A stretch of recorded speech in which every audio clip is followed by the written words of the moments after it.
And I think, that for me is what we're seeing, is that people kind of working with the technology they've got, working around it, kind of getting the best out of it. And like you said, you're starting to see positives kind of coming out of this, as well as problems. Kind of overcoming these challenges means that you can be more productive.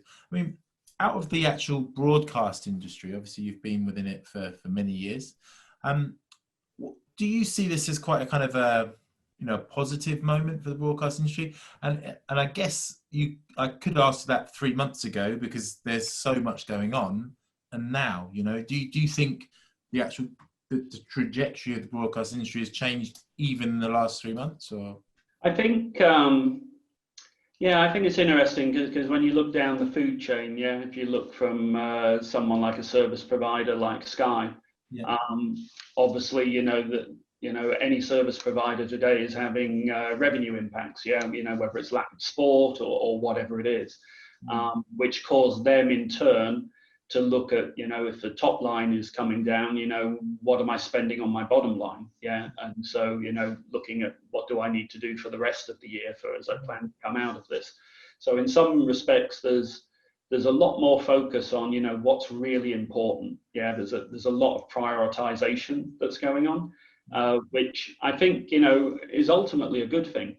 Because too often, especially large pre-existing businesses, they just kind of keep running along, and they'll add things and whatever.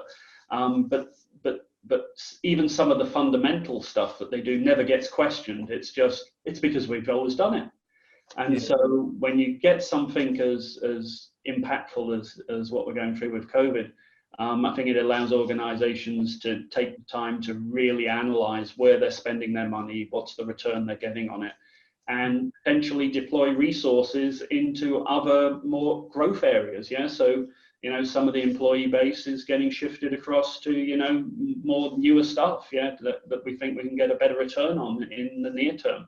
So I treat it as a positive. I think when we come out of it, there's obviously going to be, there's a bunch of recruiting that hasn't happened. Yeah, hopefully. So there's going to be that. That's got to be balanced by, the other things I just talked about, but there'll certainly be that. And I think people will absolutely, when they recruit, they'll be probably a little bit more tighter in terms of getting exactly the right individual for the role, and try and maximize the benefit of every hire that they do in the near term for probably the rest of this year before it returns into, a more kind of business as usual kind of approach. And do you feel that, just obviously we're all consumers of content, as it were, and linking into that. I'd assume that kind of creating content and stuff kind of going forward is actually going to be a bigger problem. Like the technology is working like a dream. As finding the programs now, how are they going to film the films and do that sort of thing? Have you got any update for us on that side of No, I think there's probably we're going to see a lot of animated shorts come out. That's right. But it's been interesting, with all the current affairs programs, the John Olivers and the Tonight Shows and all of that kind of stuff. We've all seen them, recording their own, to an iPhone, and stuff like that, and people. And it's teaching people that, again, in those environments, the story is the important thing. You're not sitting there going, oh, but the production quality on this is abysmal. It's like, if the engagement and the story is there, you're pulled in. And I think that's it's putting an onus back onto that a little bit. I think is one thing that we'll learn coming out of this versus solve everything with outrageous special effects. Yeah, exactly. Yeah, although they help. Marvel will be all right as well. So